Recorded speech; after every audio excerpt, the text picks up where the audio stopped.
I'm joined now by RNC Communications Director Sean Spicer. Sean, Democrats already, no surprise, having some fun with us on Twitter with the hashtag things Mitt takes credit for. They include putting a man on the moon, splitting the atom, the periodic table, and Al Gore as well. How do you explain this one?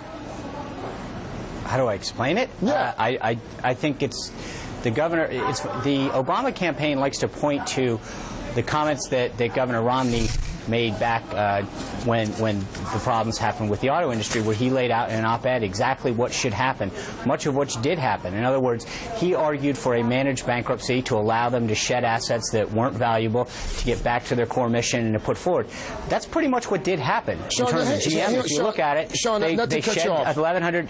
I'm sorry? Not to cut you off, but I do want to let our viewers know precisely what the then governor wrote, because here's an excerpt, quote, "If General Motors, Ford, and Chrysler get the bailout that their chief executives asked for yesterday, you can kiss the American automotive industry goodbye. It won't go overnight, but its demise will be virtually guaranteed." That's what he wrote in 2008. Then yesterday, all of a sudden, he's taking credit, essentially taking credit for saving the auto industry.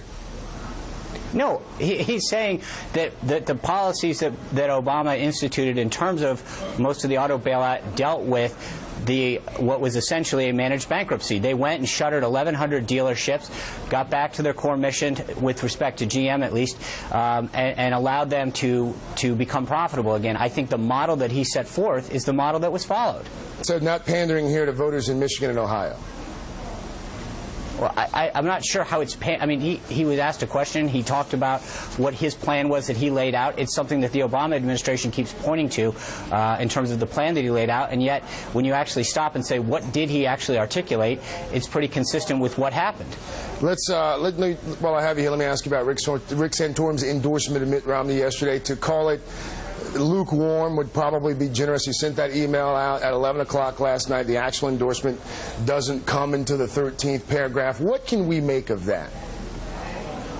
I think you just had Governor Pataki on a few segments ago, and he answered that really well. And the fact that when you're in politics, two people go at it over a course of months. Each person thinks that they would be better at a particular job. And then at the end, we come together. I think there's still, I think every one of our candidates is starting to line up behind Governor Romney. You're seeing our enthusiasm gap in the political poll that came up yesterday. We're up 9 points over Democrats in terms of enthusiasm come November. So I think that there's a lot of this, oh, was it the best endorsement? How big was it? But, at the end of the day, they're all lining up behind Governor Romney. The intensity, enthusiasm on our side. None of them seem to be rushing to the front of the line. None of them seem to be joining the line with wild enthusiasm. But Craig, it took Michelle Bachmann 4 months. Craig, okay, you guys seem to be so focused on how quick and what words were exactly used. The fact of the matter is that they're all behind him.